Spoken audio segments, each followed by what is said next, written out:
திமுக கழகத்தை நாங்கள் இப்படி வீழ்த்துவோம் அப்படி வீழ்த்துவோம் என்று பத்திரிகைகளிலே ஒவ்வொரு கட்சியும் ஒரு அறிக்கை விடுகிறது.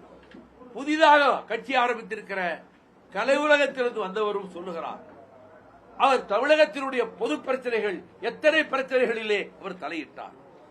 தமிழகத்தினுடைய உயிரான பிரச்சனைகளில் எதையாவது எடுத்து அதுக்காக முழுமையாக போராடி அதற்காக போராட்டங்களை நடத்தி நாள் தவறாமல் குரல் கொடுத்து அப்படி ஏதாவது சேவை செய்திருக்கிறாரா?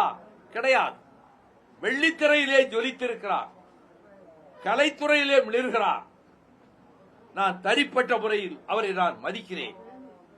அவர் ஒரு 15-18 ஆண்டுகளுக்கு முன்பு மதுரை விமான நிலையத்திலே நான் புறப்படுவதற்காக காத்திருப்போர் வரிசையிலே நாற்காலியிலே உட்கார்ந்திருந்த போது அப்பொழுதுதான் உள்ளே நுழைந்த அந்த கலைத்துறையிலிருந்து வந்திருக்கக்கூடிய அரசியல் கட்சி ஆரம்பித்த அந்த சகோதரர் என்னை பார்த்த மாத்திரத்தில் இடத்திலே வந்து மரியாதை செய்து வணக்கம் செலுத்துகிறார். அந்த பண்பாடு எல்லாம் நான் நேரடியாக அறிந்திருக்கிறேன். ஆனால் அரசியலில் ஒவ்வொருவரும் சொல்லுகிற கருத்து திமுக கழகத்தை அணியை எப்படி வீழ்த்த வேண்டும், அது நடக்காது, பலிக்காது. அவர்கள் யார் யாரோடு கூட்டு சேர்ந்தாலும் சரி, யார் யாரையோ துணைக்கு அழைத்து வந்தாலும் சரி, ஒரு கால நடக்காது.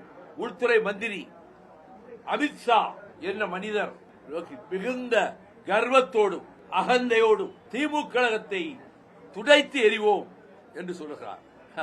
பெரியவர் இவரை விட 100 மடங்கு 1000 மடங்கு பலம் கொண்டவர்கள் என்று கருதியவர்களாலேயே திமுக கழகத்தை அசைக்க முடியவில்லை. அது ரத்த தியாகத்திலே வளர்க்கப்பட்ட எக்கு கோட்டை. அதை உள்துறை மந்திரி நாக்கை அடக்கி பேச வேண்டும்.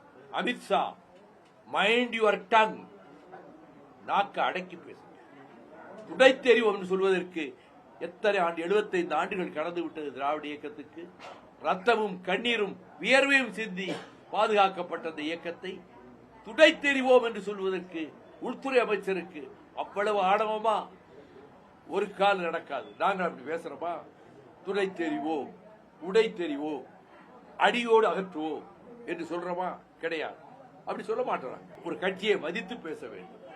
ஒரு ஆளுகிற கட்சி, 75 ஆண்டு கால திராவிட இயக்க பின்புலம் கொண்ட கட்சியை துடைத்தெறிவோம் என்று பேசுகிற அளவுக்கு வன்மம் இருக்கிறது, வெறுப்பு இருக்கிறது, RSS என்கின்ற கர்வம் இருக்கிறது. ஒரு காலம் இது இந்திய எதிர்த்து வீதியிலே மாணவர்களின் ரத்தம் கொட்டப்பட்ட பூமி இந்த மதுரை. இந்த மதுரையில் தான் காளிமுத்துவும் காமராசும் தியாகராயனர் கல்லூரி மாணவர்களாக இருந்து கொண்டு அரசியல் சட்டத்தை எரித்தார்கள்.